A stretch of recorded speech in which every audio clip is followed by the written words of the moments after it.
¿Qué tal, alumnas y alumnos? Gusto en saludarles. En esta oportunidad iniciamos la unidad en la que se revisan los llamados recursos o acciones constitucionales y en esta oportunidad, respecto a esta unidad, revisaremos tres acciones o recursos. Primero, la acción o recurso de protección, después la acción o recurso de amparo y en último término la acción o recurso de amparo económico.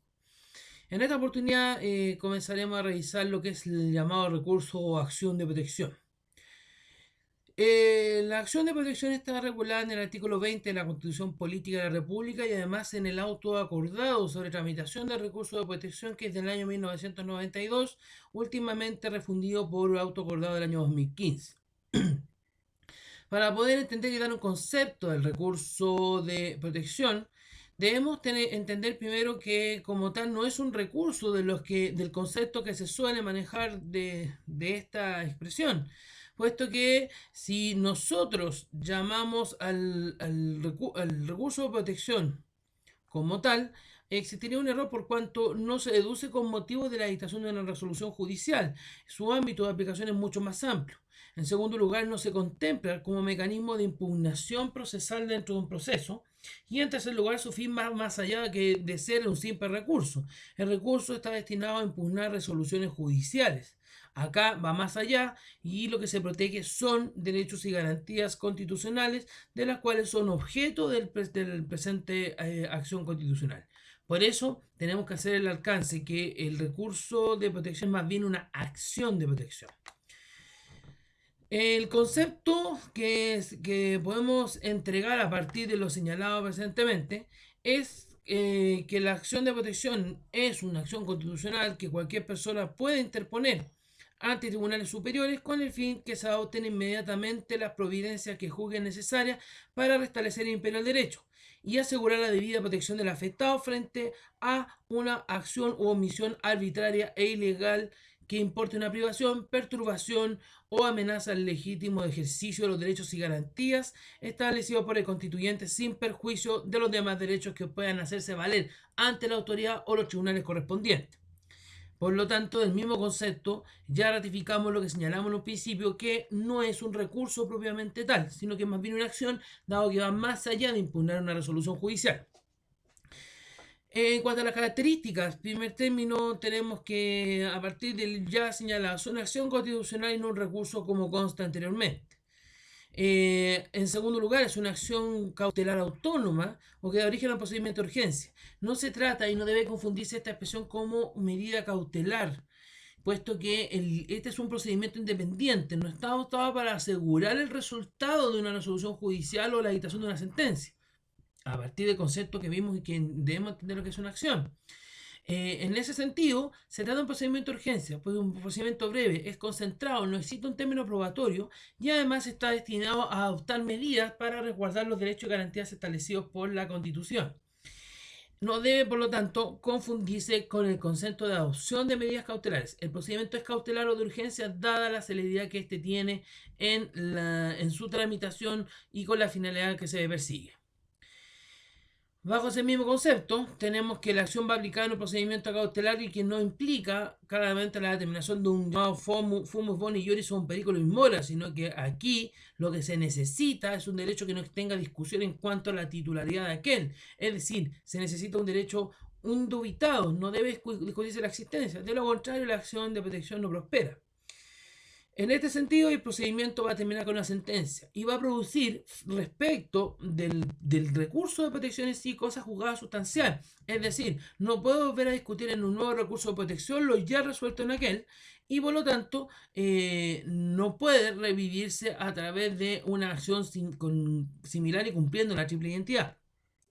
Lo que sí, el efecto que produce la sentencia de protección es conjugada formal, es decir, dado el mismo concepto que vimos a propósito de definir recurso de protección, pero esto deja salvo cualquier otra acción que se pueda derivar de aquel hecho y con el cual se persigan fines distintos para establecer el imperio del derecho. Bajo lo anterior, entonces también tenemos que decir que la acción de protección emana del ejercicio de los tribunales y conocida por ellos en el uso de sus facultades conservadoras. Es decir, las facultades conservadoras apuntan a la protección y derechos y garantías establecidos por la Constitución. La acción de protección solo sirve para amparo de derechos y garantías que la Constitución expresamente señala. En este punto debemos hacer presente que solo se protege las garantías que están señaladas y tan claramente se especifican en el artículo 20. Es decir, debemos tener presente que aquí no está incluido, por ejemplo, en el caso de la protección de la libertad personal y seguridad individual, dado que eso va de la mano de la acción o los recursos de amparo, y además cuando existe una vulneración a la garantía numeral 21 del artículo 19, debe ejercerse el recurso de amparo económico. En este punto debemos también señalar entonces que los derechos o garantías que están protegidos a nivel de la acción de protección son los siguientes. Primero, el derecho a la integridad física y psíquica del numeral 1. Segundo, la igualdad ante la ley, el numeral 2. Derecho a no ser juzgado por comisiones especiales, según el artículo 19, número 3, inciso 5 de la Constitución. No protege todo el artículo, dado que contempla bases para un debido proceso y además algunos principios también en materia penal. Respeto y protección a la vida privada y pública y a la honra de la persona y la familia. La inviolabilidad del hogar y de toda forma de comunicación privada. La libertad de conciencia, manifestación de todas las creencias y el ejercicio libre en todos los cultos que no se opongan a la moral, a las buenas costumbres o al orden público. Esa es el número 6. Además, libre elección del sistema de salud. Libertad de enseñanza, que incluye abrir y mantener y organizar establecimientos educacionales, del numeral 11. Libertad de emitir opinión y de informar, sin censura previa de cualquier forma u cualquier medio, obviamente que sin perjuicio de las limitaciones que la ley establezca a su respecto, del numeral 12. Derecho a reunirse pacíficamente y sin permiso previo ni armas, del numeral 13. De libertad de asociarse sin permiso previo, del numeral 15. Libertad de trabajo, libertad de elección y libre contratación. Numeral 16. Derecho a sindicarse en los casos y formas establecidos por la ley, del numeral 19. Además, te protege el derecho a desarrollar cualquier actividad económica que no sea contraria a la moral, al orden público o a la seguridad nacional, siempre que esto se trate de una perturbación o amenaza. Si es una vulneración directa, dado que nosotros vamos a ver la acción de amparo económico y así está establecido en su texto legal, si es una vulneración, debe ejercerse a través de un amparo económico. Segundo, la no discriminación arbitraria por el Estado y en materia económica y también los organismos que estén vinculados a él. La libertad de adquirir el dominio de toda clase de bienes, del numeral 23. El derecho de propiedad en sus diversas especies. El derecho de autor y propiedad industrial. Y el derecho a vivir en un medio ambiente libre de contaminación cuando sea afectado por un acto arbitrario o ilegal imputable a una autoridad o persona determinada, numeral 8. Dicho lo anterior y establecido entonces el ámbito de aplicación, también tenemos que señalar que el recurso o acción de protección es conocido en primera instancia por la Corte de Apelaciones respectiva y en segunda instancia a través de la apelación, es decir, por la tercera sala de la Corte Suprema. Es un recurso que es informal, se permite la interposición por el solo afectado, no es necesario que sea con el patrocinio de abogado, sin perjuicio que también existen algunas aspectos que aquí se relajan en cuanto a las exigencias formales, es decir, que solamente se requiere algún medio que se permita reproducir el recurso, sin perjuicio que se esperan al menos unos requisitos mínimos para poder interponer recurso o acción de protección. El procedimiento es concentrado y es inquisitivo. Aquí el Tribunal de Primera Instancia, es decir, la Corte de Apelación respectiva, tiene muchas facultades de oficio para darle tramitación, para dar curso y por otro lado para requerir informes y antecedentes que estimen necesarios para resolver. El recurso se contempla en los casos de perturbación, privación o amenaza de los derechos y garantías, sea una acción o omisión arbitraria o ilegal. También el recurso se puede deducir no obstante el ejercicio de otras acciones, puesto que así está contemplado en el artículo 20.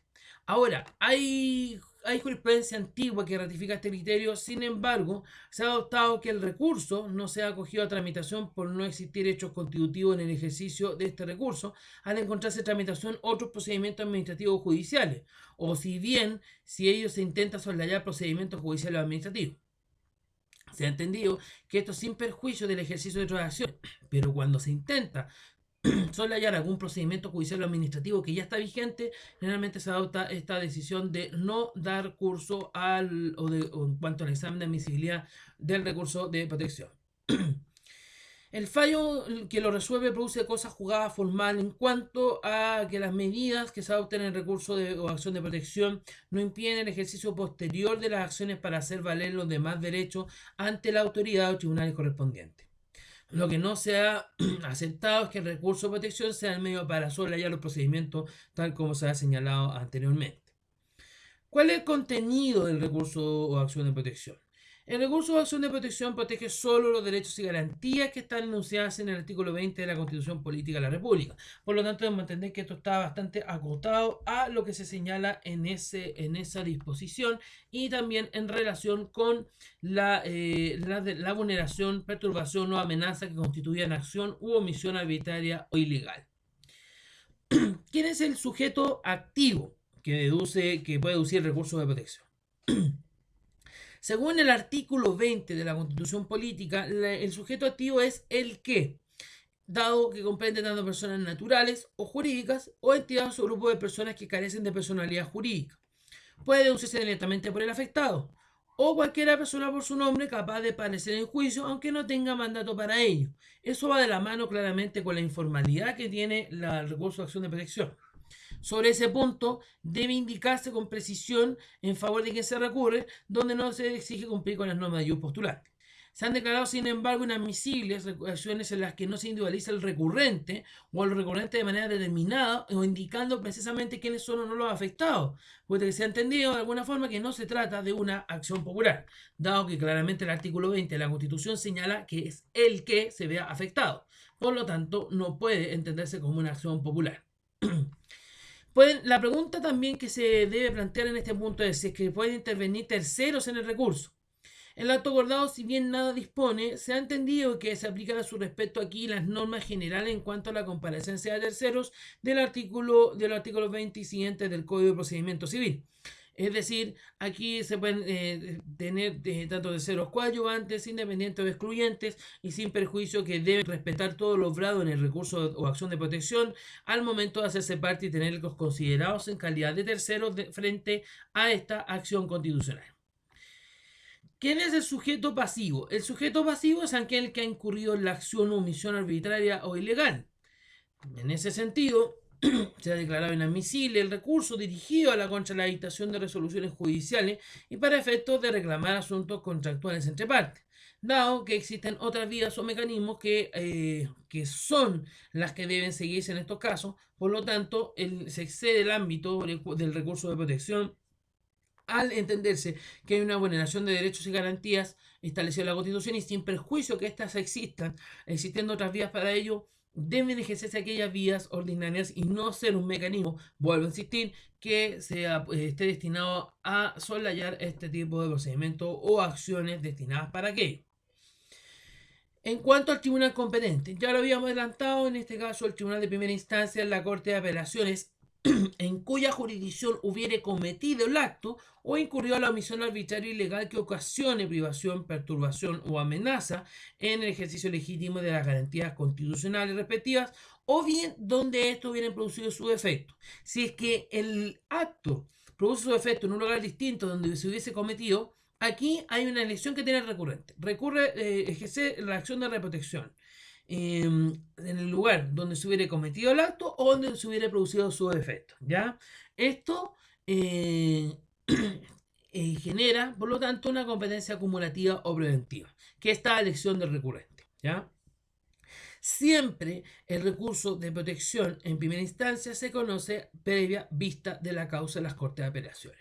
En segunda instancia, conoce la Corte Suprema, radicado en la tercera sala, que revisa los asuntos constitucionales y administrativos, y en este caso conocerá en cuenta, sin perjuicio de aquello, si lo estima conveniente y se le solicita con fundamento plausible, y especialmente cuando se le pide de común acuerdo por el recurrente, recurrido y quienes hayan sido considerados como parte en el procedimiento, podrá ordenar que sea resuelto previa vista de la causa, disponiendo por lo tanto traer los autos en relación. Y así se agregará extraordinariamente a la tabla respectiva de la sala que corresponde conforme al artículo número 7 del auto acordado. El plazo para deducir la acción de protección. El plazo para interponer la acción de protección es de 30 días corridos, contados primero desde la ejecución del acto o la ocurrencia de la omisión o según la naturaleza de estos, desde que se haya tenido conocimiento o noticia cierta del mismo. En este punto hay que resaltar que es muy importante para los efectos de la admisibilidad de la acción de protección dejar en claro desde cuándo se debe contar el plazo, es decir, desde la ejecución del acto, desde cuándo se tomó conocimiento, desde que ocurrió la omisión. Es necesario establecer estos puntos, puesto que hay situaciones límite que generan más de alguna complicación a la hora de determinar si el recurso fue interpuesto dentro del plazo o bien debe ser considerado temporal. Primero, los problemas que se generan en cuanto a aplicar la tesis permanente del efecto permanente del acto. Es decir, un acto que estaría generando consecuencias de manera prolongada, ininterrumpida, si es que debe entenderse que cada acto en sí interrumpe el plazo para deducir el recurso de protección. Segundo, los actos jurídicos que corresponde publicar, pero que se reclama que no fueron publicados sin mayor antecedente. Tercero, la fecha de la omisión, especialmente para el efecto de silencio administrativo, como ocurre con el certificado que debe extenderse por el secretario municipal ante la no respuesta otorgada por el organismo de edilicio en relación con un reclamo o alguna petición de emitir o pronunciar un acto administrativo. También el efecto diferido del acto. ¿Qué pasa si generalmente en las alzas de los precios de planes de ISAPRE se genera un efecto diferido en el acto? Es decir, el alza está decretada en una fecha distinta, pero sus efectos se producen tiempo después. También se impongan fechas determinadas por el recurrente sin mayor antecedente o aparece plausible lo invocado por el recurrente. Son situaciones que generalmente se ven día a día y son situaciones extremas, de lo cual es recomendable siempre determinar claramente cuál es el plazo, desde cuándo empieza a contarse el plazo, tomando los criterios que el mismo autoacordado dispone. Veamos la tramitación del recurso de acción de protección. Primero, en primera instancia. En primera instancia parte con la presentación del recurso, que sin perjuicio de la informalidad que puede ser presentado a aquel, debería cumplir idealmente con los siguientes requisitos. Primero, designar el tribunal ante quien se entabla. Segundo, el recurso se interpondrá por el afectado o una persona capaz de parecer en juicio, aunque no tenga mandato para ello, por escrito, en papel simple, por cualquier medio electrónico. Lo importante es que sea un medio apto para producir fe. Tercero, la indemnización del agente que ha realizado la acción o incurrió en la omisión ilegal o arbitraria, es decir, sujeto pasivo. Cuarto, la indicación de los hechos que sean objeto de la acción o omisión arbitraria. En este punto hay que señalar claramente que se debe indicar que se trata de una acción u omisión arbitraria o legal que afecte un derecho indubitado y que no sea contrario que sea contrario a derecho, en este sentido a la protección de las garantías, y que además no sea una maniobra para poder soslayar un procedimiento judicial o administrativo o la vía que corresponda. Quinto, debe enseñarse la forma como estos hechos importan una amenaza o perturbación o privación del derecho. Sexto, el derecho constitucional pertinente que sea conculcado o perturbado en su legítimo ejercicio, y además la indicación de las medidas que sean procedentes para optar por la Corte de Apelaciones destinada a establecer el imperio del derecho. En este último punto tenemos que, si respecto de un acto u omisión se dedujeron dos o más recursos, aún por distintos afectados de los que corresponde establecer una determinada corte de apelaciones el conocimiento de ese asunto, de acuerdo con lo establecido en el punto primero del auto acordado, se acumularán todos los recursos que hubieran ingresado primero en el respectivo libro de la Secretaría, formándose un solo proceso para ser resuelto en una misma sentencia. En cuanto al examen de admisibilidad, según el examen contemplado en el autoacordado, el tribunal examinará en cuenta primero si fue interpuesto dentro de tiempo y segundo, si se mencionan hechos que puedan constituir la vulneración de garantías indicadas en el artículo 20 de la Constitución Política. Por eso es bastante importante señalar cuál es la acción o omisión arbitraria o ilegal, cuándo ocurrió el hecho o cuándo empezó a producir su efecto, para el efecto del cómputo del plazo. En ese sentido, ya nos remitimos a algunos criterios que son mucho más complejos para la determinación del plazo, y por otro lado, si es que existe un hecho que esté descrito y sea susceptible de esta acción de protección. Cumplidos los requisitos formales y haciendo ese examen en cuenta de la acción de protección, si se declara admisible el recurso, se pide informe al recurrido, que se le comunica por la vía más rápida, requiriendo que remita al tribunal todos los antecedentes que existen en su poder sobre el asunto que haya motivado el recurso. El informe se despachará por un oficio, la petición de informe, o correo electrónico, comunicación telefónica, o también por la notificación mediante receptor de un receptor particular. En relación al plazo para informar, se concede un plazo judicial, el que puede ser prorrogable, sin perjuicio de aplicar sanciones conforme al número 15 del auto acordado en caso de no evacuar su informe. También puede simplemente no aplicar sanciones y prescindir sin más de dicho trámite. Sobre el particular también tenemos que a referirnos en cuanto al informe, en cuanto a su contenido. El informe debe efectuar una relación de los hechos conforme a la versión sostenida por la parte recurrida. Deben acompañarse los antecedentes, idealmente, que guarden relación con el hecho objeto del recurso. El informe claramente reúne lo que es la defensa del recurrido frente a los hechos que se le atribuyen, ¿ya?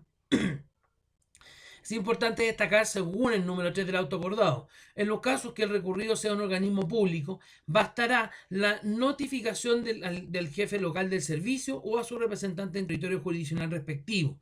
Asimismo, y bajo las mismas condiciones señaladas en el inciso primero, la Corte de Apelaciones podrá solicitar informe a terceros que, si bien en su concepto pudieran resultar afectados por la sentencia de protección o que tuvieran antecedentes relativos al hecho objeto del recurso, sin que hayan sido señalados como recurridos o entidades involucradas.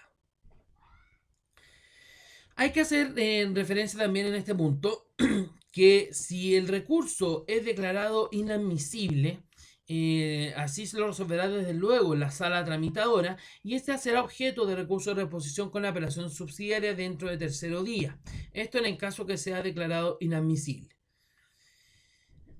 Si es que el recurso fue acogido a tramitación y se ha requerido el informe, debemos también señalar que en respecto a la prueba del recurso de protección no existe un término probatorio, pero sin perjuicio de aquello, se pueden acompañar antecedentes desde la interposición del recurso hasta antes de la vista de la causa. Ahora, como se trata de un procedimiento de urgencia, se acostumbra a que los documentos no sean acompañados en la forma o con los procedimientos que establece para los juicios ordinarios, en los cuales se suele incorporar los antecedentes, sino que solamente se tienen agregados al proceso. Ello obedece a no complejizar el recurso, dado que es un procedimiento de urgencia. En relación con esto, el número 5 del auto acordado señala que para un mejor acierto de fallos se podrán decretar todas las diligencias que el tribunal estime necesarias y tendrá que la Corte, conforme a la sana crítica, analizar y apreciar los antecedentes que se acompañan al recurso y todos que se agreguen durante la tramitación. Ahora, lo que se hace por regla general es acompañar prueba documental, sin perjuicio también de otros registros audiovisuales, que en este caso sea necesario reproducirlo mediante un soporte electrónico respectivo. En cuanto a la orden de no innovar, la Corte, cuando lo juzgue conveniente, podrá decretar para los fines del recurso una orden de no innovar. Esta se debe solicitar. Para ello es necesario un requerimiento o una petición del recurrente. De concederse la misma, esto radicará el conocimiento del recurso de protección en la sala que por sorteo conoció de la petición de orden de no innovar. Una vez recibido el informe y los antecedentes requeridos, sin ellos el tribunal ordenará traer los autos en relación y dispone agregarlo extraordinariamente a la causa de la tabla el día subsiguiente, previo sorteo en las cortes de apelaciones que tengan más de una sala. Ahora, esto formará parte de lo que se llama la tabla agregada, que incluye también los recursos de amparo y causas que, según la ley señala expresamente, deben agregarse extraordinariamente. En respecto a la vista de la causa, tanto las Cortes de Apelaciones como la Corte Suprema, cuando en esta se traiga el recurso en relación, la suspensión de la vista de la causa procederá solo una vez a petición del recurrente, cualquiera sea el número de ellos y respecto de la otra parte, aunque fuere más de uno, el funcionario o persona afectada, solo cuando el tribunal estimare con fundamento muy calificado y que amerite acoger esta petición. La suspensión no procede de común acuerdo por las partes. Esto según el auto acordado. En cuanto al fallo del recurso, el numeral 10 del auto acordado señala que la Corte de Apelación y la Corte Suprema tendrán que dictar el recurso dentro de quinto día hábil, pero tratándose de ciertas garantías que están contempladas en numerales 1, 3, inciso quinto, 2 y 3 del artículo 19, la sentencia debe expedirse en un plazo menor, esto es segundo día hábil, plazos que se contarán desde que se haya en estado la causa. En cuanto al contenido del fallo del recurso de protección, ¿qué es lo que puede suceder? Primero, se puede acoger el recurso. Procederá de ese modo si el recurso se ha deducido dentro del plazo, si efectivamente consta la existencia de una acción u omisión y si esta arbitraria ilegal y si constituye una privación, perturbación o amenaza de los derechos y garantías constitucionales. En este caso, la Corte deberá disponer las medidas para restablecer el imperio del derecho. En caso de rechazar el recurso, ocurrirá si no concurre alguno de los aspectos señalados presentemente y que sean susceptibles de rechazar finalmente la acción de protección. En ambos casos, si la Corte lo estima procedente, conforme al número 11 del auto acordado, podrá condenar en costas. Esta sentencia es apelable para ante la Corte Suprema, recurso que debe interponerse dentro de quinto día hábil. Hay que recordar que las sentencias dictadas en materia de recursos de protección se deben notificar por el Estado diario y no es necesario que el recurso cumpla con las formalidades que generalmente se exigen. También hay alguna informalidad para deducir el recurso de apelación.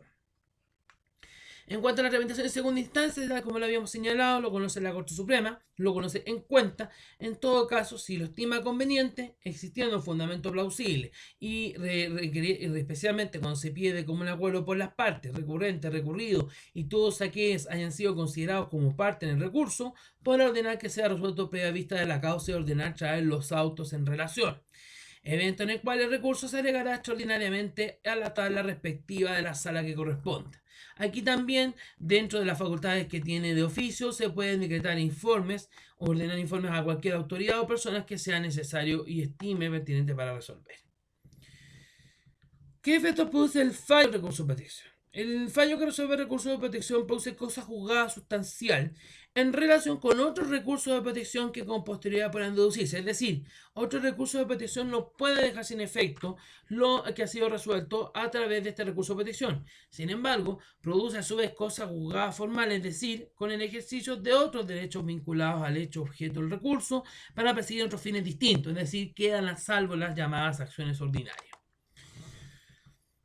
En cuanto al cumplimiento del fallo, señala que es firme el fallo de primera instancia y por haber transcurrido el plazo para interponer el recurso de apelación sin que éste se hubiera deducido o dictado sentencia por la Corte Suprema cuando fuere procedente, se transcribirá lo resuelto a la persona, funcionario o autoridad que debe dar cumplimiento a lo resuelto en la sentencia, sea que sea comunicado por un oficio o cualquier medio electrónico en el caso que si así se requiera o se disponga, según el número 14 del auto acordado.